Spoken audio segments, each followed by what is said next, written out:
Hello दोस्तों, मैं doctor Piyush Ranjan. आज करेंट अफेयर की क्लास में हम लोग डिफेंस पे बात करेंगे, यानी रक्षा पे बात करेंगे। इसमें हम खास तौर से जो टेक्नोलॉजिकल अपडेट्स हुए हैं, जो नए मिसाइल्स का परीक्षण हुआ है या कोई तकनीकी रक्षा के क्षेत्र में कोई नया तकनीकी विकास हुआ है, उससे जुड़े हुए जो करंट अफेयर्स की चीज़ें हैं, उन तकनीकी विकास की चर्चा करेंगे जो करंट अफेयर्स से जुड़े हुए हैं और जिस पे प्रश्न पूछे जाते हैं या पूछे जाते रहे हैं। ठीक है, तो आज हम इसी टॉपिक पर चर्चा करते हैं और बारी बारी से देखते हैं कि कौन कौन सा टॉपिक इम्पोर्टेंट है आपके एग्जाम्स के अकॉर्डिंग। फिर उस पर जो भी इम्पोर्टेंट फैक्ट्स होंगे या कंसेप्ट होंगे उस पर हम चर्चा करेंगे। ठीक है, तो चलिए बारी बारी से इस टॉपिक को शुरू करते हैं, फिर देखते हैं कि क्या क्या इम्पोर्टेंट है आज। ठीक है, तो पहला है कि राजस्थान के पोखरण में टैंकों को ध्वस्त करने के लिए 2 मिसाइलों का परीक्षण किया गया है। और यह परीक्षण किसके द्वारा किया गया है? DRDO के अंतर्गत इन मिसाइलों का निर्माण किया गया है और इसका परीक्षण सेना और वायुसेना में के द्वारा इसका किया गया है। इन 2 मिसाइल्स का नाम है हेलेना और ध्रुव शास्त्र, और यह दोनों मिसाइल किसके द्वारा बनाया गया है? DRDO के द्वारा। ठीक है, defence research and development organisation के द्वारा। और हम ये भी जानते हैं कि सेना में जितने भी इस तरह के सफल परीक्षण होते हैं, चाहे मिसाइल से जुड़ा हो या सेना के किसी टेक्नोलॉजी से जुड़ा हो, उसमें DRDO की भूमिका होती ही होती है। तो यह जो दोनों मिसाइल बनाए गए हैं, इस दोनों मिसाइल की खासियत क्या है? यह दोनों मिसाइल टैंक को ध्वस्त करने वाले मिसाइल हैं। टैंक को ध्वस्त करने वाले मिसाइल है, यानी एंटी टैंक मिसाइल है। ठीक है, और इसका जो परीक्षण किया गया है वो कहाँ किया गया है? पोखरण में। पोखरण में किया गया है। हम ये भी जानते हैं कि हमारे परमाणु हथियारों का भी परीक्षण पोखरण में ही किया गया था, इंदिरा गांधी के समय में भी और प्रधानमंत्री अटल बिहारी वाजपेयी के समय में भी। ठीक है, तो ये चीज़ें हमको याद रखनी है। और ये कहाँ है? पश्चिमी राजस्थान में। तो जो भी की टॉप पॉइंट है, चाहे वो स्टैटिक जीएस का पार्ट हो या करंट अफेयर्स का पार्ट हो, हमको यही कवर कर लेना है। जिस भी टॉपिक को पढ़ेंगे उसके करंट के साथ साथ उसके स्टैटिक पार्ट्स या उसके स्टैटिक पार्ट से कौन कौन से सवाल पूछे गए हैं पास्ट में किसी न किसी एग्जाम में, हम उसको भी कवर करते हुए चलेंगे। तो कोई भी टॉपिक जब भी हम पढ़ेंगे उसके करेंट्स के साथ उसके स्टैटिक या कंसेप्चुअल पार्ट जो होगा उसको कवर करते हुए चलेंगे। ठीक है, अब हम इसको क्या देखते हैं कि यह जो मिसाइल का परीक्षण पोखरण में किया गया सेना के द्वारा, वो परीक्षण कैसे किया गया? हेलीकॉप्टर से दागे जाने के कारण नाग पीढ़ी की इस मिसाइल का नाम हेलेना रखा गया है। यह जो नाग एंटी टैंक मिसाइल है उसी की अगली पीढ़ी कहिए या नेक्स्ट जनरेशन कहिए। ठीक है, वही नेक्स्ट जनरेशन है ये हेलेना और ध्रुव शास्त्र। ठीक है, और इस मिसाइल यह मिसाइल जो है यह हर मौसम में काम आएगा, चाहे मौसम कितना भी एडवर्स हो, कितना भी विपरीत हो, यह हर मौसम में अपने लक्ष्य को भेद सकता है। देश में ही यह निर्मित, ठीक है, तीसरी पीढ़ी की मिसाइल है जिसको दागो और भूल जाओ यानी फायर एंड फॉरगेट के तकनीक पर डेवलप किया गया है। ठीक है, इसमें क्या है? यह फायर और फॉरगेट जो टेक्निक है वो अभी मैं इसी क्लास में आपको बताऊंगा कि इसके अंतर्गत होता क्या है। तो यह जो तकनीकी है, यह तकनीक है जो तीसरी पीढ़ी की मिसाइल की, यह दागो और भूल जाओ यानी फायर और फॉरगेट के तकनीकी पे काम करती है। यानी एक बार यह अपना निशाना सेट कर लेती है तो फिर यह अपने निशाने को इसी तरीके से भेद के ही छोड़ती है। तो इसीलिए इसको फायर दागो और भूल जाओ की तकनीक पे कहा जाता है। ठीक है, और यह दुश्मन के टैंकरों को पूरी तरह से ध्वस्त करने में सक्षम है। इसीलिए हमें ये इस टॉपिक से 2 चीज़ें ध्यान रखनी है। एक, हेलेना और ध्रुव शास्त्र क्या है? ये एंटी टैंक मिसाइल है। दूसरा, ये एंटी टैंक मिसाइल जो है अपने साथ वार हेड या युद्ध वो कहें परंपरागत आयुध लेकर चलने वाले हैं। इससे क्या होता है कि इससे टैंकों पे निशाना लगा के और निशाना के टारगेट को फिक्स करके इस पे इसका परीक्षण किया गया है। और यह किस तकनीकी पे है? दागो और भूल जाओ। यानी एक बार यह टारगेट को सेट कर लेते हैं तो टारगेट में कोई भी बदलाव हो वो उसका उस हिसाब से अपने लक्ष्य को एडजस्ट कर लेते हैं और निशाने को जरूर अचूक ढंग से पूरा करते हैं। तो यह जो दोनों मिसाइल है, इस मिसाइल की क्वालिटी पे सवाल पूछे जा सकते हैं कि यह मिसाइल किस तरह की मिसाइल है और इसका परीक्षण कहाँ होगा, या इन दोनों मिसाइलों के नाम पूछे जा सकते हैं कि अभी एंटी टैंक 2 मिसाइलों का परीक्षण किया गया है। उन 2 मिसाइलों के नाम हैं हेलेना और ध्रुवास्त्र। तो यह ध्रुवास्त्र और हेलेना, ये दोनों टॉप नाम जो है एकदम याद रखना है। दूसरा है, एक नया टॉपिक देखते हैं। दूसरा है एक पिस्टल, एक स्वदेशी मशीन पिस्टल बनाई गई है जिसका नाम है अस्मी। इसका नाम क्या है? अस्मी। यह क्या है? स्वदेशी मशीन पिस्टल है।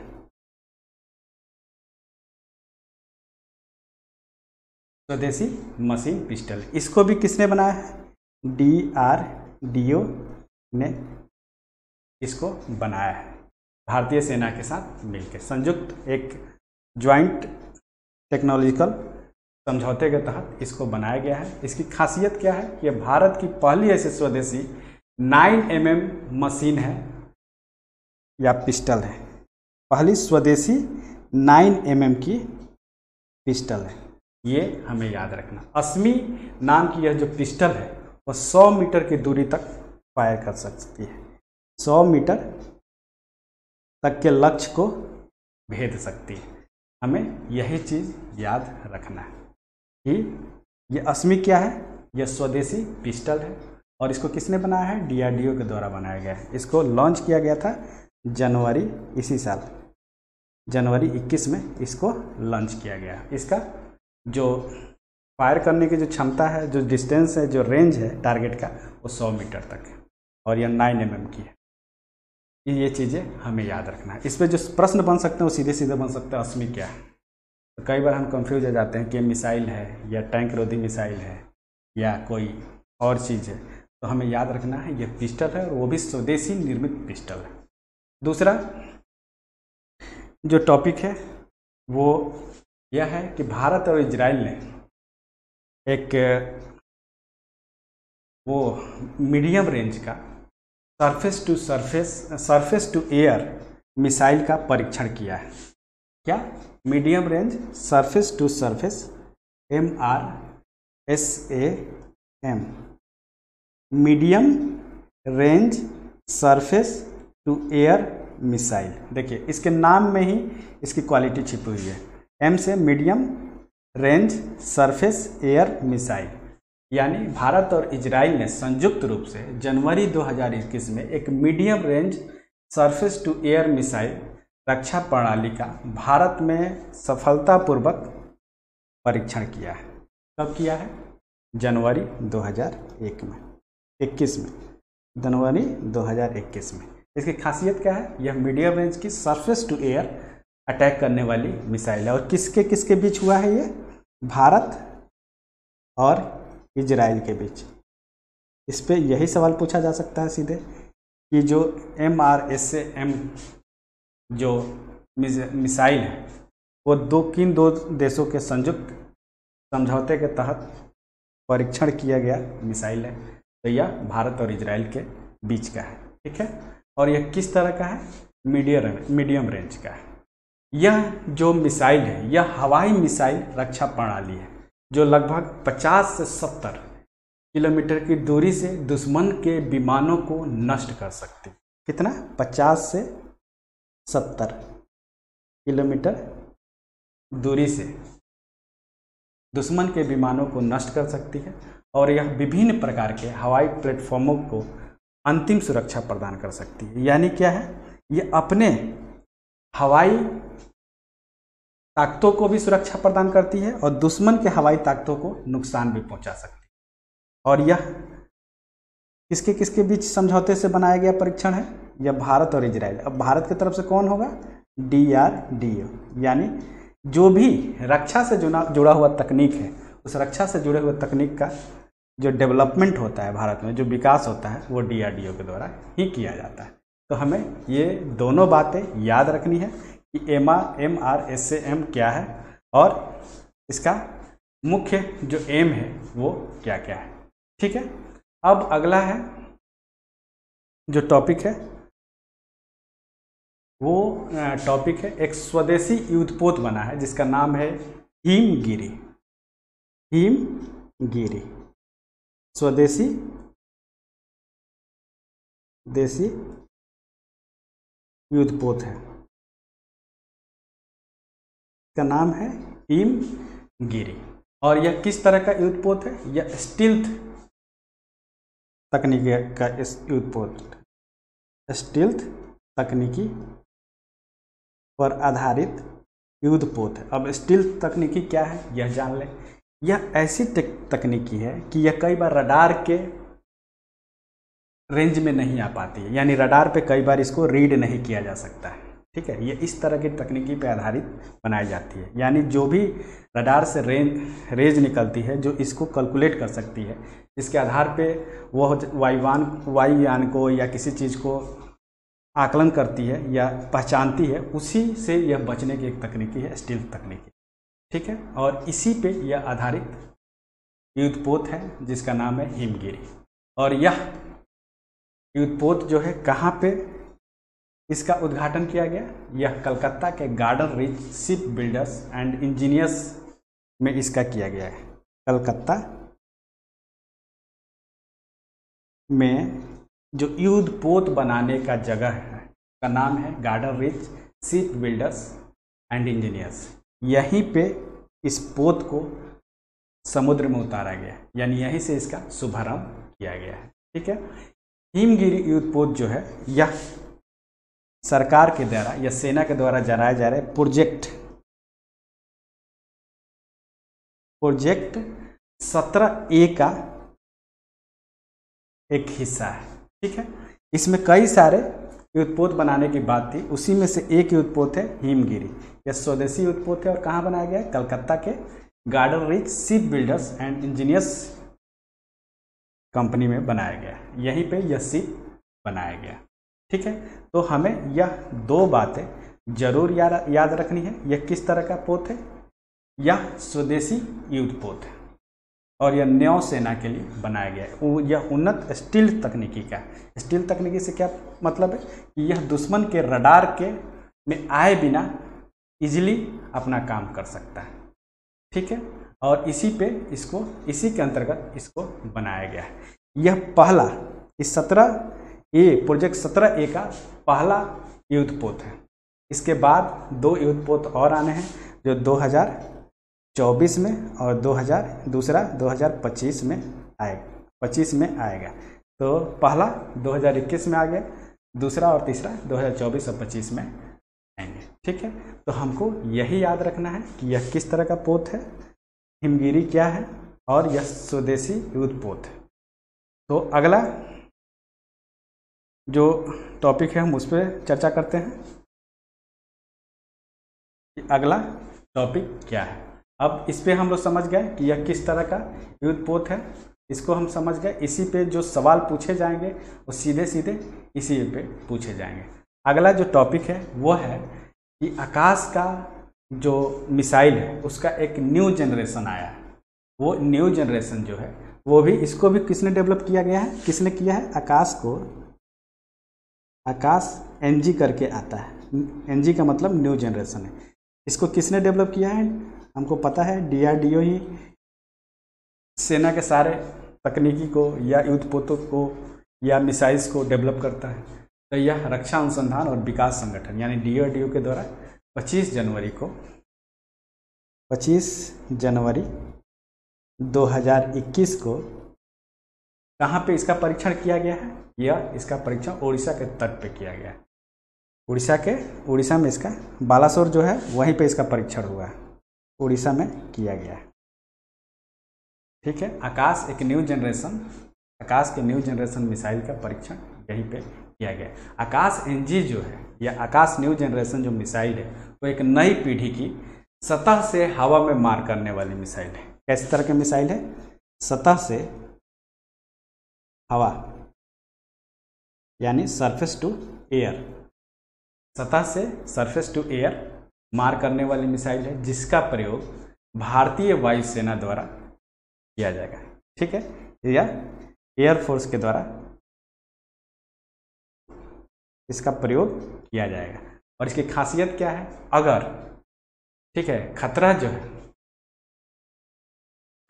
है अगर अपने डेस्टिनेशन चेंज करता है तो उस डेस्टिनेशन को चेंज करने के बावजूद भी यह न्यू जनरेशन जो आकाश मिसाइल है उसके टारगेट को लॉक करके, जितना बार वो अपने डेस्टिनेशन चेंज करे उसको लॉक करके उसको भेद कर ही छोड़ता है। यानी क्या है, यह इस तकनीकी पे बनाया गया है कि चाहे हमारा दुश्मन कितना भी अपने पैतराबाजी करे या डेस्टिनेशन चेंज करे, वो एक बार टारगेट लॉक हो गया अगर इस मिसाइल के द्वारा, तो वो उस टारगेट का पीछा करके भी उसको नष्ट कर सकता है या मार गिरा सकता है। तो इस आकाश जनरेशन जो मिसाइल है इसकी यही खासियत है और हमें इस खासियत को जानना होगा। इस पे भी सवाल पूछे जा सकते हैं या सीधे सीधे यही पूछे जा सकते हैं कि अभी जो आकाश से जुड़ी हुई जिस मिसाइल का परीक्षण किया गया है या टेस्ट किया गया है वो उस मिसाइल का नाम क्या है। तो उस मिसाइल का नाम सीधे सीधे हम ये कह सकते हैं कि ये आकाश NG है, ठीक है। यह नई पीढ़ी की मिसाइल है जो सतह से हवा पे में मार करती है। ये भी पूछा जा सकता है आकाश जनरेशन की जो नई पीढ़ी की जो मिसाइल है जिसका परीक्षण किया गया है वो कैसे काम करती है, सतह से सतह पे या हवा से हवा में या हवा से पानी में या सतह से हवा में। तो इस तरह से भी सवाल पूछे जा सकते हैं, ठीक है। तो हमें इन दोनों चीज़ों को याद रखना। अब जो अगला टारगेट है वो है, अगला टॉपिक है, वो टॉपिक है कि DRDO ने पहले हेवी वेट टारपीडो जिसका नाम है वरुणास्त्र। अभी हमने एक मिसाइल देखा था ध्रुवास्त्र, अब ये दूसरा मिसाइल है वरुणास्त्र। ये इसमें कंफ्यूज नहीं होना है, कई बार ये पूछ देगा हेलिना और वरुणास्त्र, तो आपको लगेगा कि ये दोनों तो पढ़े थे, वैसा नहीं था। वो क्या था, ध्रुवास्त्र था। ये क्या है, वरुणास्त्र है। वो क्या था, एंटी टैंक मिसाइल था। और ये क्या है, हेवी वेट टारपीडो। क्या है, हेवी वेट टारपीडो। हम इसको भी समझेंगे, ठीक है। वो हम क्या समझ गए थे कि वो एंटी टैंक मिसाइल था ध्रुवास्त्र और ये है वरुणास्त्र। ये छोटे छोटे कन्फ्यूजन है या क्लियर कर लीजिए कंसेप्ट, ताकि वहाँ आपसे गलती ना हो। ये भी किसने डेवलप किया है, ये भी DRDO ने डेवलप किया है, ठीक है, defence research and development organisation. और अभी इसके अध्यक्ष कौन है DRDO के, कई बार ऐसे स्टैटिक GS का पार्ट है और कई बार इसको पूछा जाता है। तो अभी इसके जो अध्यक्ष है उनका नाम है G सतीश रेड्डी। G सतीश रेड्डी। तो ये अभी इसके अध्यक्ष हैं और इनका नाम जरूर याद रखिए। तो हैवी वेट टारपीडो का परीक्षण किया गया है और यह उत्पादन, इसकी पहली उत्पादन इकाई को, इस परीक्षण सफल रहा और इसकी पहली उत्पादन इकाई को मंजूरी दी गई है। वरुणास्त्र को DRDO ने नौसेना विज्ञान और तकनीकी प्रयोगशाला द्वारा डिजाइन किया है। यानी DRDO के अंदर भी कई तरह के ब्रांच हैं। कुछ हो सकता है थल सेना के लिए हो, कुछ वायुसेना के लिए हो, एयरफोर्स के लिए हो, कुछ नेवी के लिए हो। तो ये आपको याद रखना है कि इसके अलग अलग ब्रांच होते हैं DRDO को। वो जब भी जैसे वायुसेना के लिए कोई मिसाइल या कोई युद्धपोत डिजाइन कर रहा है, जल सेना के लिए कर रहा है, तो वो उसके अलग अलग ब्रांच होते हैं। और यह जो वरुणास्त्र है इसको जो डिजाइन किया है वो नौसेना विज्ञान और तकनीकी प्रयोगशाला द्वारा डिजाइन किया गया। और इसका जो निर्माण किया जाएगा वो भारत डायनेमिक्स लिमिटेड विशाखापत्तनम के द्वारा किया जाएगा। जैसे अभी हमने उस हेलिना और ध्रुवास्त्र का क्या पढ़ा था कि ये कलकत्ता के गार्डन रिच में उसका निर्माण किया गया था, और यह वरुणास्त्र का निर्माण कहाँ किया जाएगा, यह भारत डायनेमिक्स लिमिटेड, ठीक है, BDL विशाखापत्तनम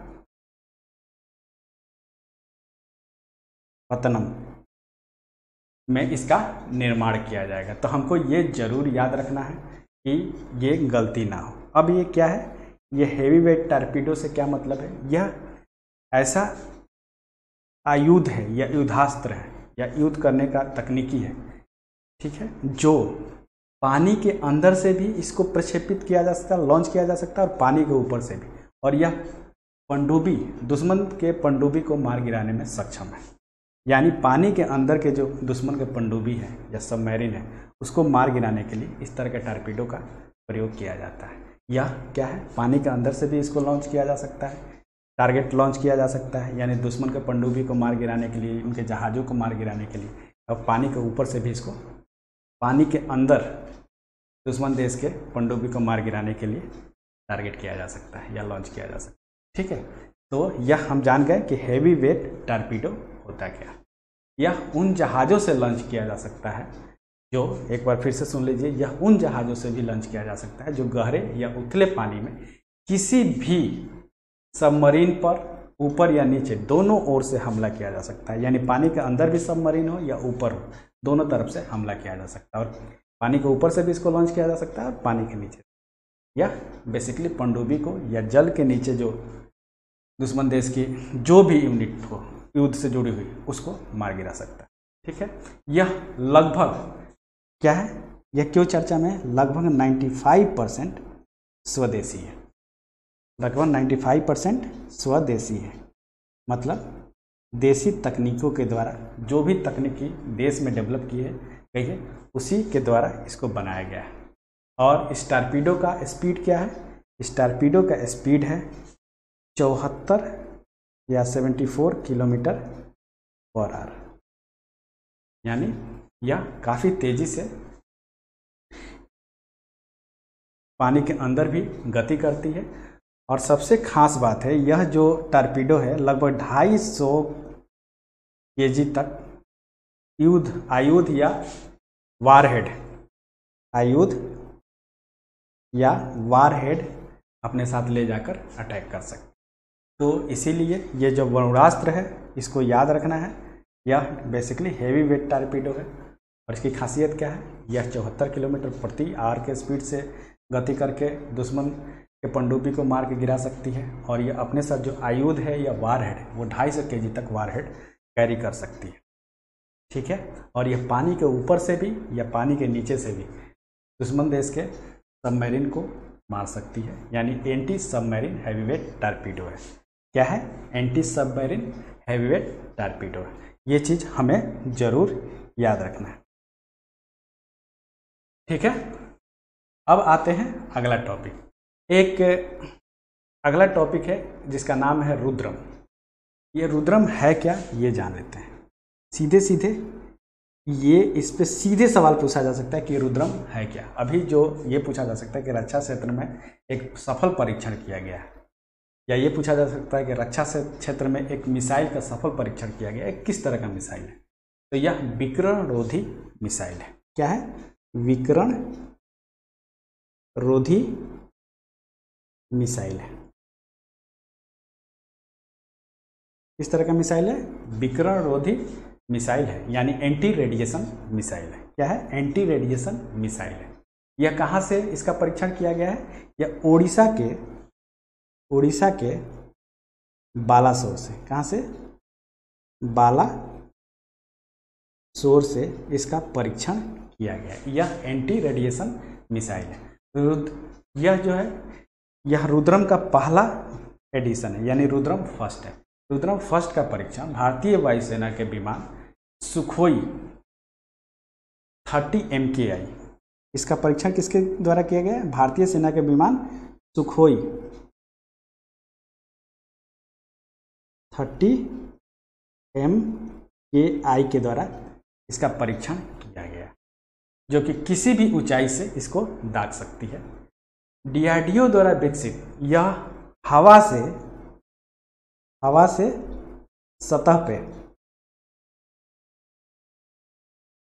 सतह पर मार करने वाली इस यह मिसाइल है। ठीक है, और दुश्मन के हवाई बचाव के दमन के लिए भी तैयार इसको किया गया है।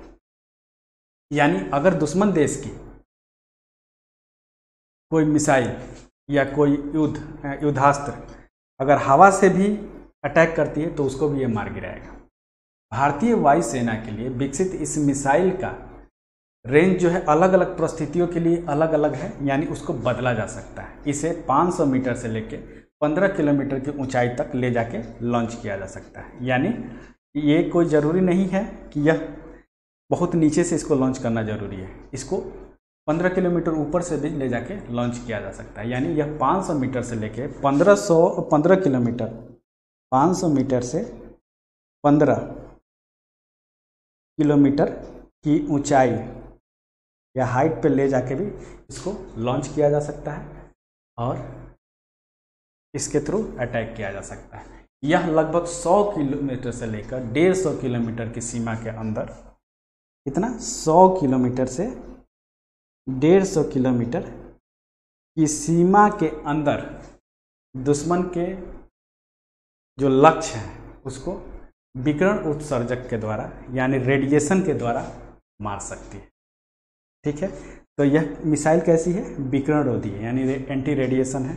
और यह कहाँ इसका परीक्षण हुआ है, उड़ीसा में के बालासोर में। यह हवा से सतह पे मार करती है और इसका जो लॉन्च है जो 500 मीटर से लेकर 15 किलोमीटर की ऊंचाई तक ले जाके भी इसको लॉन्च किया जा सकता है।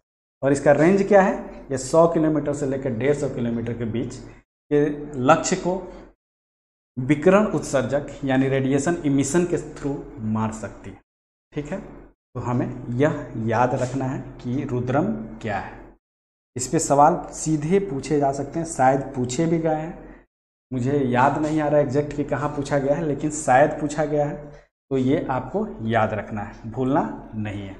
अब आते हैं एक और जिसके बारे में हमने बताया था कि हेलेना के बारे में बताया था कि यह नाग एंटी टैंक मिसाइल है नाग, उसी का नेक्स्ट एडिशन था या जनरेशन था हेलेना। तो आइए हम एंटी टैंक गाइडेड मिसाइल नाग का फाइनल परीक्षण के बारे में भी पढ़ लेते हैं। यह फाइनल परीक्षण नाग का कब हुआ, यह एंटी टैंक मिसाइल है, एंटी टैंक मिसाइल है। ठीक है, इसका परीक्षण कब किया गया, अक्टूबर में।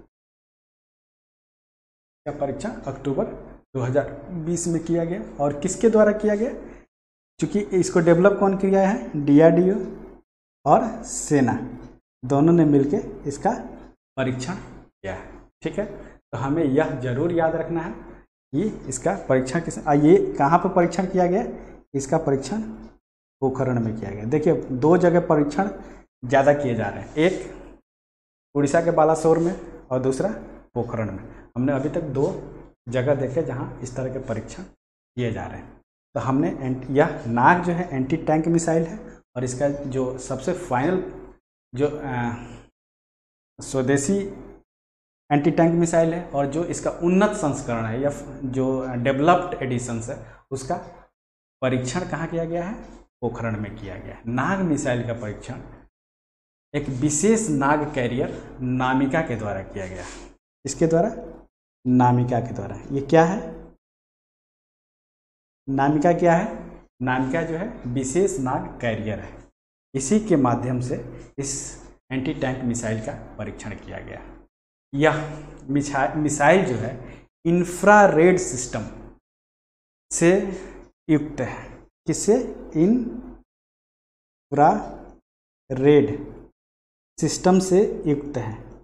यह इंफ्रारेड सिस्टम है क्या, ये जान ले, क्योंकि अभी मैंने कुछ देर पहले आप लोगों को बताया था कि दागो और भूल जाओ का जो तकनीकी है वो इसी पे बेस्ड है, यानी फायर एंड फॉरगेट का जो तकनीकी है वो इसी पे बेस्ड है। यानी इंफ्रारेड सिस्टम से युक्त जो मिसाइल होता है वो अपने लक्ष्य की पहचान आसानी से कर लेता है और सटीक निशाना लगा सकता है। यही इंफ्रारेड जो सिस्टम है या किसी भी मिसाइल को फायर एंड फॉरगेट की तकनीकी वाला मिसाइल बना देता है। जिस भी मिसाइल में यह इंफ्रारेड सिस्टम युक्त होता है वो क्या करता है, वो मिसाइल जो है अपने लक्ष्य की पहचान आसानी से कर लेता है और फिर सटीक निशाना लगा सकता है। इसीलिए उसको फायर एंड फॉरगेट तकनीकी वाला मिसाइल कहा जाता है। तो यह जो नाग है यह भी फायर एंड फॉरगेट की तकनीकी पे काम करता है।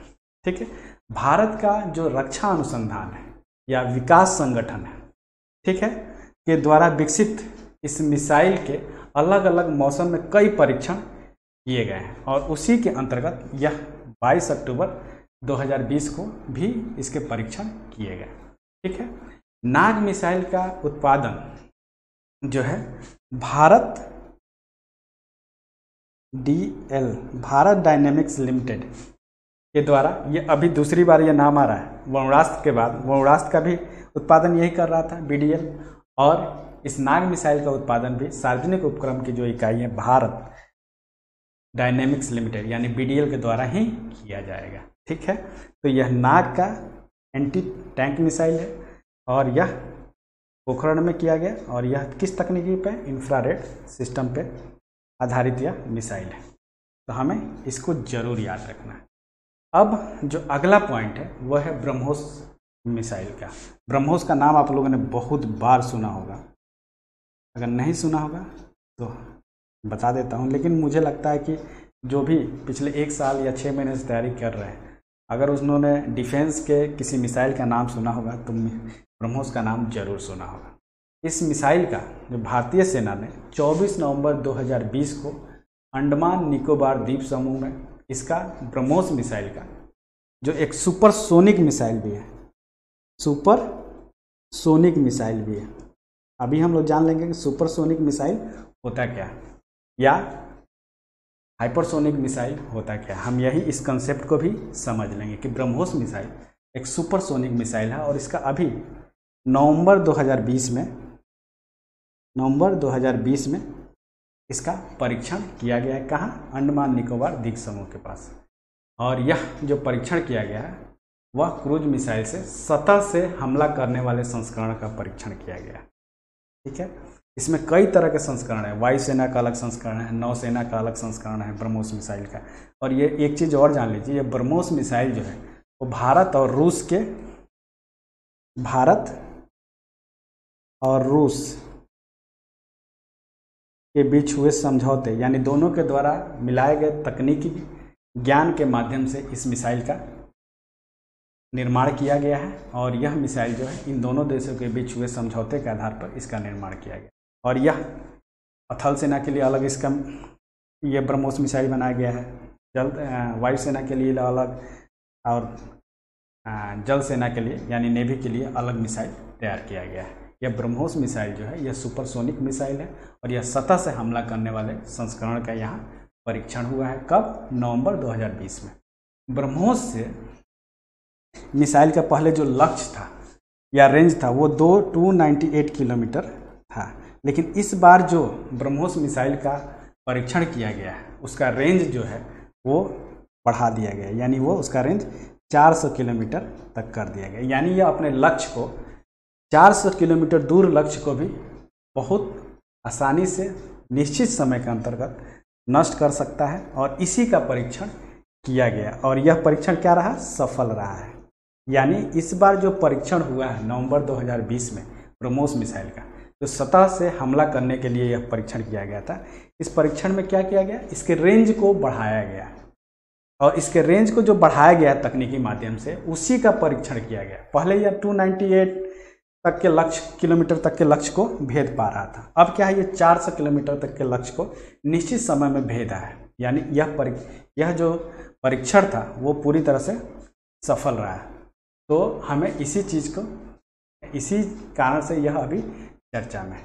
ठीक है, और यह जो है मिसाइल, यह अपने साथ लगभग 200 kg तक ट्रेडिशनल वारहेड या आयुध या परमाणु हथियार लेके जा सकता है। ठीक है, परमाणु हथियार या ट्रेडिशनल हथियार या आयुध या वारहेड अपने साथ लेके जा सकता है अटैक करने के। यानी यह जो ब्रह्मोस मिसाइल है यह केवल परंपरागत आयुध या वारहेड को कैरी करने के लिए नहीं बनाया गया है या अटैक करने के लिए नहीं बनाया गया है, बल्कि यह परमाणु हथियार को भी का भी प्रयोग इस मिसाइल के माध्यम से किया जा सकता है। ठीक है, अब जानते हैं कि यह सुपरसोनिक गति होती क्या है। यह सुपरसोनिक जो गति होती है यह साउंड की गति से ज़्यादा होती है, इसीलिए इसे सुपरसोनिक गति कहते हैं। साउंड की गति को 1 मैक में नापा जाता है, तो जो सुपरसोनिक गति होती है वो 1 मैक से ज़्यादा होती है। ठीक है, अगर वो गति 5 मैक से ज़्यादा हो जाए, यानी साउंड की गति से 5 गुना ज़्यादा हो जाए, तो वो क्या हो जाता है? हाइपरसोनिक हो जाता है।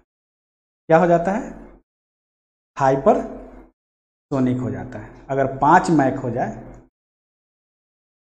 तो वो हाइपरसोनिक हो जाता है, ये जरूर याद रखिएगा।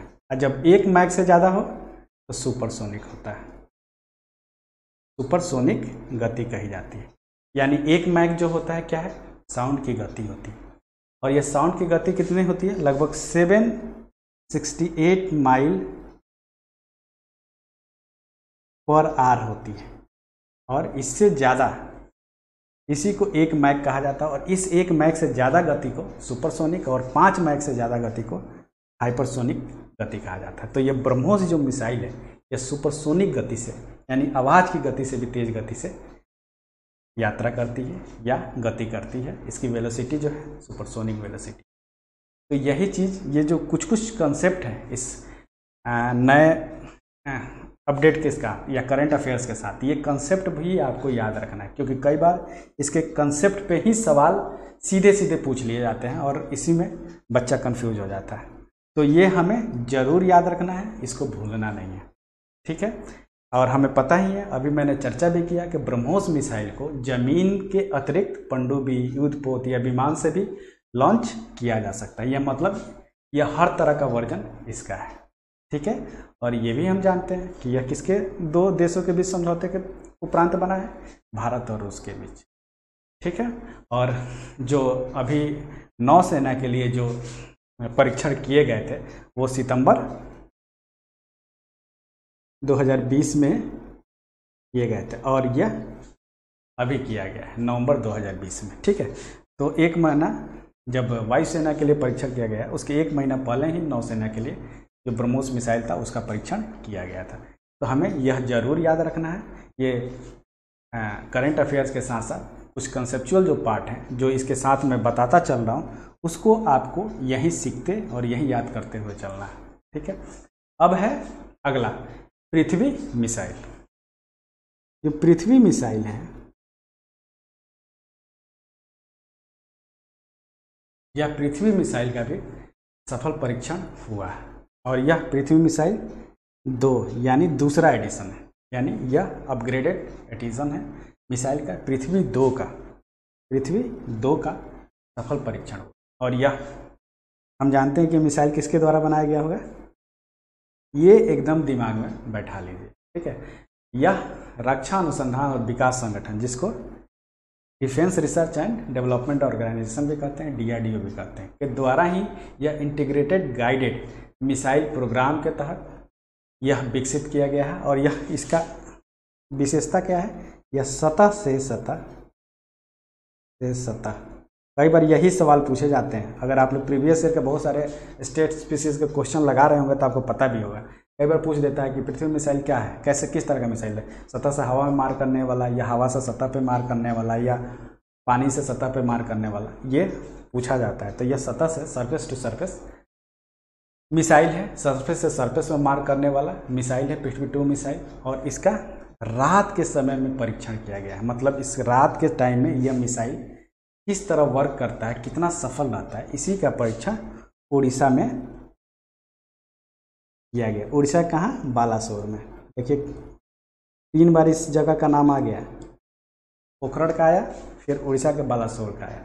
तो इसका परीक्षण किया गया कब, अक्टूबर 2020 में, इसीलिए यह चर्चा में था, ठीक है। यह जो पृथ्वी मिसाइल है, यह मिसाइल लगभग 1000 kg, लगभग 1000 kg वारहेड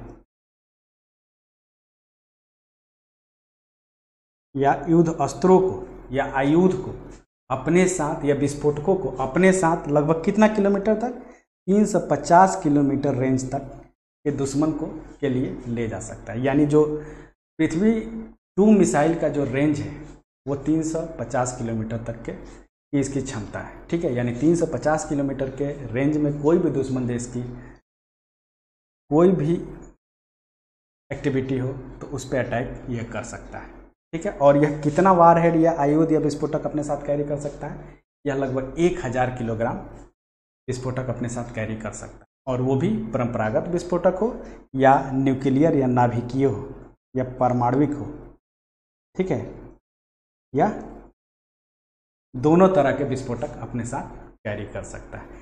तो ये जो पृथ्वी 2 मिसाइल है, इसका परीक्षण क्यों किया गया? ये रात्रिकालीन परीक्षण था, मतलब रात में दुश्मन के अस्त्र शस्त्र को अगर ध्वस्त करना हो तो यह किस तरह काम करता है, इसी का परीक्षण किया गया था और यह पूरी तरह से सफल रहा। इसकी क्वालिटी क्या है? यह सतह से सतह पर मार कर सकता है, ठीक। दूसरी क्वालिटी क्या है? यह 1000 किलोग्राम वारहेड को अपने साथ ले जा सकता है और इसका रेंज कितना है? 350 किलोमीटर। तो इसका यह इसीलिए अभी फिलहाल चर्चा में है, आपको ये चीज़ें याद रखनी है, ठीक है। अब अगला जो टॉपिक है वो है, अगला जो टॉपिक है वो है कि एक मिसाइल है K-15। इसी K-15 मिसाइल का जो जमीनी संस्करण है, यानी सरफेस एडिशन है, जमीनी संस्करण है, जिसका नाम क्या है? शौर्य। इस मिसाइल का नाम क्या है? शौर्य, ठीक है। तो अभी ये जब मिसाइल का परीक्षण किया गया तो उस समय चीन के साथ सीमा का तनाव चल रहा था, अभी भी है लेकिन पहले से कम है। उसी समय इस मिसाइल का परीक्षण किया गया। यह स्वदेश निर्मित मिसाइल है शौर्य जो है, और इसका परीक्षण कहाँ किया गया? उड़ीसा में किया गया। ये देखिए चौथा पांचवा बार इसका नाम आ रहा है। उड़ीसा में किया गया। किस द्वीप से? APJ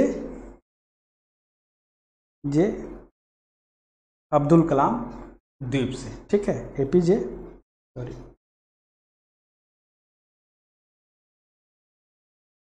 अब्दुल कलाम द्वीप से इसका परीक्षण किया गया। कब? अक्टूबर 2020 में, ठीक है। यह जमीनी K-15 मिसाइल का जमीनी संस्करण है, यानी सरफेस एडिशन है, जिसका नाम है शौर्य मिसाइल। और यह मिसाइल का परीक्षण कहाँ किया गया? उड़ीसा में किया गया अक्टूबर महीने के 2020 में। यह नाभिकीय क्षमता वाला मिसाइल है, ठीक है, यानी परमाणु हथियार को, परमाणु विस्फोट को अपने साथ कैरी कर सकता है। और इसकी खासियत क्या है? यह हाइपर सोनिक मिसाइल है। हाइपरसोनिक मिसाइल के बारे में बता ही दिया था कि इसकी वेलोसिटी जो होगी साउंड के वेलोसिटी से 5 गुना से भी ज़्यादा होगी, यानी 5 मैक से भी ज़्यादा होगी। तो हम ये जान गए कि यह जो सौर मिसाइल है, इस पे जो सवाल बन सकते हैं वो सीधे से यही बन सकते हैं कि सौर मिसाइल जो है सुपरसोनिक मिसाइल है या हाइपरसोनिक मिसाइल है या सामान्य मिसाइल है या कोई और मिसाइल का नाम दे सकता है। तो इस पे हमें यह याद रखना कि यह हाइपरसोनिक मिसाइल है, ठीक है। और यह अपने साथ लगभग 200 से लेके 1000 kg तक का वारहेड या विस्फोटक अपने साथ कैरी करके ले जा सकता है। इसकी इतनी क्षमता है, ठीक है। और यह परमाणु हथियार और परंपरागत हथियार दोनों को ले चलने की इसके अंदर क्षमता है। मतलब क्या है? परमाणु हथियारों के लिए भी इसको बनाया गया और परंपरागत हथियारों के लिए भी, विस्फोटकों के लिए भी इसको बनाया गया। तो हमें यही याद रखना। और इसका रेंज कितना है? इसका रेंज है लगभग, इसका रेंज है 700 से लेके 1000 किलोमीटर का। मतलब यह दुश्मन के किसी भी एक्टिविटी को 700 से 1000 किलोमीटर के अंतर्गत की एक्टिविटी को यह मार गिरा सकता है। यानी यह अपने साथ जो परमाणु जो आयुध ले जाएगा, वारहेड ले जाएगा, वो परंपरागत या नाभिकीय या परमाणु हथियार लेकर कैरी कर सकता है, जा सकता है। और 700 से 1000 किलोमीटर के अंतर्गत किसी भी दुश्मन देश की एक्टिविटी को लक्ष्य बना सकता है, ठीक है। तो इस पे जो सवाल पूछा जाएगा ये यही पूछा जा सकता है कि K2 K5 क्या है, सॉरी क्या है। तो ये भी पूछा जा सकता है कि यह स्वदेशी है। इस पर अगर 3-4 लाइन बनाना हो तो ऐसे बन सकता है, यह स्वदेश निर्मित मिसाइल है, इसकी जो रेंज है वो 700 से 1000 है, यह 200 किलो से लेकर 1000 किलोग्राम तक का विस्फोटक अपने साथ कैरी कर सकता है। दूसरा, इस पर यह भी सवाल बन सकता है कि यह जो है 700 से 1000 किलोमीटर तक की क्षमता है, यानी इसका रेंज है, ठीक है। यह 2 स्टेज का मिसाइल है, यानी 2 स्टेज में यह मिसाइल काम करता है, ठीक है। यह 2 स्टेज में मिसाइल काम कर सकता है और यह लगभग अभी बताया कि यह हाइपरसोनिक है, तो हाइपरसोनिक है यानी 5 गुना साउंड के गति से 5 गुना गति से भी ज़्यादा गति से यह गति कर सकता है। तो यह इसकी एग्जैक्ट जो गति है वो 6 गुना है साउंड के गति से। ठीक है, यह 6 गुना तेज़ी से, साउंड की गति से 6 गुना तेज़ी से यह गति करता है और अपने जो भी टारगेट है वो खुद टारगेट को गाइड कर सकता है, टारगेट को गाइड कर सकता है। यानी अगर टारगेट मूव कर रहा है तो ये भी उस बदल रहे मूवमेंट को भी यह लक्ष्य बना के उसका पीछा कर सकता है और ध्वस्त कर सकता है। ठीक है, तो यह इसकी खासियत थी और हमें इसी खासियत पे यह सवाल पूछे जा सकते हैं। तो हमें भूलना नहीं है, इस पे यह सवाल जरूर आ सकता है, हमें याद रखना है। अब अगला जो टॉपिक है वो है एक स्वदेश निर्मित एंटी सबमरीन युद्धपोत है जिसका नाम है एंटी सबमरीन युद्धपोत है जिसका नाम क्या है, जिसका नाम है कवरत्ती। क्या नाम है? कवरत्ती। इस कवरत्ती को 22 अक्टूबर 2020 में नौसेना में शामिल किया गया। कहाँ शामिल किया? नौसेना में शामिल किया गया। और इसको शामिल करने वाले कौन थे? थल सेना के अध्यक्ष M.M. नरवणे। थल सेना अध्यक्ष,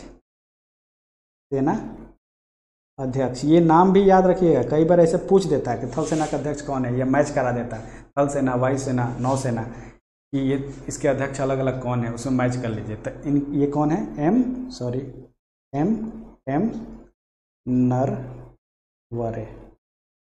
M.M. नरवणे इसके अध्यक्ष थे और इन्होंने ही विशाखापत्तनम में इसको थल सेना में शामिल किया। कहाँ पे?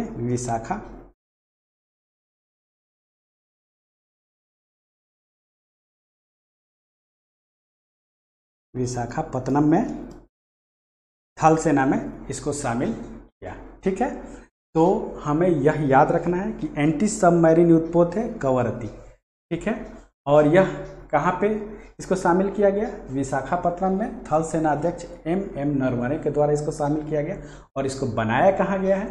तो इसको मैंने एक बताया था, कलकत्ता का एक युद्धपोत बनाने वाला जगह है garden rich ship builders and engineers, उसी के द्वारा इसको बनाया गया है। और यह इसको किस प्रोजेक्ट के थ्रू बनाया गया है? प्रोजेक्ट 28 के तहत इसको बनाया गया है। तो हमें यह जरूर याद रखना है कि अभी किस युद्धपोत को, एंटी सबमरीन युद्धपोत को शामिल किया गया है। तो यह एंटी सबमरीन युद्धपोत कौन है? कवरत्ती। ये कवरत्ती एक और नाम है जिसको आप लोग भूल रहे हैं। यह कवरत्ती जो है यह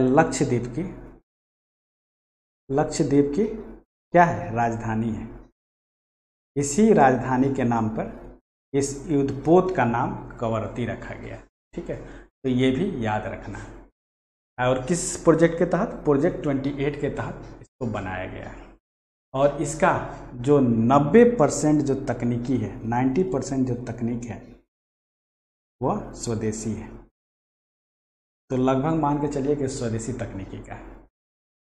इसके अंतर्गत, ये प्रोजेक्ट 28 के अंतर्गत 4 जो युद्धपोत बनाने थे, एंटी सबमरीन युद्धपोत बनाने थे, उसमें एक था कामोर्ता, दूसरा था कदमत और तीसरा था किल्टान। ठीक है, इन तीनों को गार्डन रिच शिप बिल्डिंग के थ्रू निर्मित किया गया। अब ये चौथा जो था ये कवरत्ती था। तो यह पूछा जा सकता है कि कौन सा प्रोजेक्ट 28 के तहत बनाया गया युद्धपोत है। इसमें नाम हो सकता है कामोर्ता का भी, कदमत का भी, किल्टान का भी और कवरत्ती का भी। तो आपको ये नाम याद रखने हैं, भूलने नहीं है। इस पे सवाल सीधे सीधे पूछा जा सकता है। कवरत्ती किस पे नाम रखा गया ये तो मैंने बता ही दिया कि ये लक्षद्वीप की राजधानी कवरत्ती के नाम पे इसका नाम रखा गया। ठीक है, तो इस पे जो सवाल पूछे जाएंगे वह यही पूछे जाएंगे कि ये एंटी सबमरीन युद्धपोत है कवरत्ती और इसके यह प्रोजेक्ट 28 के तहत कहाँ से बनाया गया है? कोलकाता के गार्डन रिच से बनाया गया। तो हमें इसको याद रखना। ठीक है, अब अगला जो टॉपिक है उस पर चर्चा कर लेते हैं। आज हम डिफेंस टेक्नोलॉजी पे ही चर्चा करेंगे, खासतौर से करंट अफेयर्स पे। अगर उससे जुड़ा हुआ जो कंसेप्चुअल पार्ट है उसको भी हम कवर करते जा रहे हैं, ताकि आपको इसके कंसेप्चुअल पार्ट के लिए फिर कहीं नहीं भटकना हो या कोई और किताब देखने की ज़रूरत ना पड़े। अगर हम इसको जब इसको पढ़ रहे हैं वहीं पे इसके कंसेप्ट को क्लियर कर लेते हैं तो हमारे लिए बहुत आसान हो जाएगा वहीं चीज़ों को ईजिली समझना। अगर हम इसका अभी यहाँ पढ़ लिए लेकिन हम उसका मतलब नहीं समझ पाए, फिर हो सकता है कि हम देखें ना देखें भूल जाएं। लेकिन अगर हम साथ ही साथ इसके कंसेप्ट को समझते चलेंगे तो हमें ये जो करंट अफेयर्स का पार्ट है वो ईजिली याद भी रहेगा, उससे जुड़ा हुआ कंसेप्ट भी याद रहेगा। ठीक है, अब आते हैं अगले टॉपिक पे। अगला टॉपिक है कि भारतीय तटरक्षक बल यानी जो कोस्ट गार्ड होते हैं या कोस्ट भारत की लगभग जो सीमा है, समुद्री सीमा, जो साउथ का पार्ट है, गुजरात से लेके नीचे केरल तक और केरल से लेके ऊपर कोलकाता तक यानी वेस्ट बंगाल तक, ये पूरा जो स्टेट है यह समुद्र के किनारे है। तो इसके जो तट की रक्षा है, इसकी भी रक्षा की जिम्मेदारी सेना की बनती है। तो भारतीय तटरक्षक बल की जो पेट्रोलिंग है, इसकी शक्ति में वृद्धि करने के लिए सितंबर 2020 में, ठीक है, एक स्वदेश निर्मित गश्ती पोत, स्वदेश निर्मित गश्ती पोत जो है, ठीक है, उसको इस तटरक्षक बल के बेड़े में शामिल किया गया। ठीक है, उसका नाम क्या था? कलकत्ता बरुआ, सॉरी उसका नाम था कनकलता बरुआ। कनकलता बरुआ। ये कनकलता बरुआ जो है यह किसी महिला का नाम भी हो सकता है। ये देख के लगता भी है कि महिला का नाम है। अब आइए हम इसको देखते हैं कि ये किसके नाम पे है। तो पहले देख लेते हैं ये कहाँ बना है। तो यह जो स्वदेश निर्मित गश्ती पोत है, जो भारतीय तटरक्षक बल के बेड़े में शामिल किया गया, इसको सितंबर 2020 में, सितंबर 2020 में इसको भारतीय तटरक्षक बेड़े में शामिल किया गया है, कनकलता बरुआ को। ठीक है, और यह इसका निर्माण कहाँ हुआ है? इसका निर्माण हुआ है कोलकाता के उसी garden rich ship builders and engineers के जगह पे। ठीक है, यह कोलकाता में है और इसको 30 सितंबर को बनाया गया था। अब आते हैं कि इस पोत का जो नामकरण है, यह नामकरण जान लेते हैं कि यह नामकरण है क्या। इस पोत का जो नामकरण है वह एक स्वतंत्रता सेनानी थी, फ्रीडम फाइटर थी, जिसका नाम था कनकलता बरुआ। क्या नाम था? कनकलता बरुआ। यह इनकी एज क्या थी? महज 17 साल। इन्हीं के नाम पे इसका नाम रखा गया। और इनका रोल क्या था?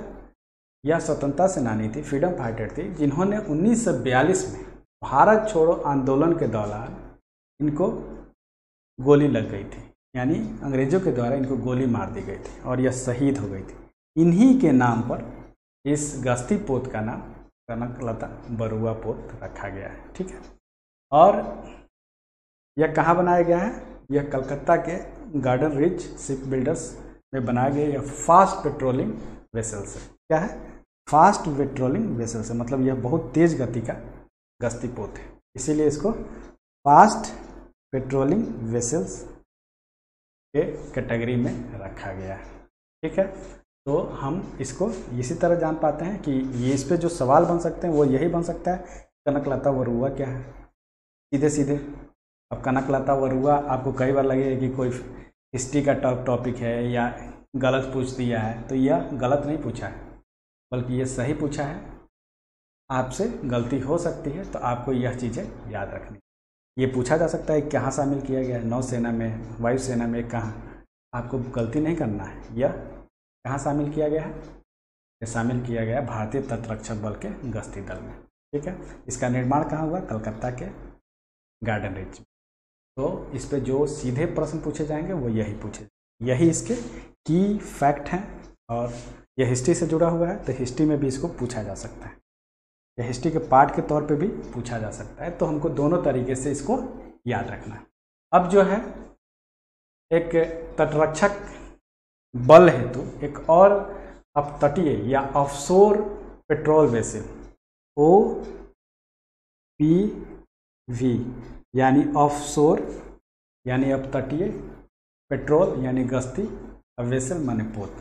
अपतटीय गश्ती पोत या ऑफशोर पेट्रोल वेसल के रूप में, ठीक है, विग्रह को, एक विग्रह पोत है,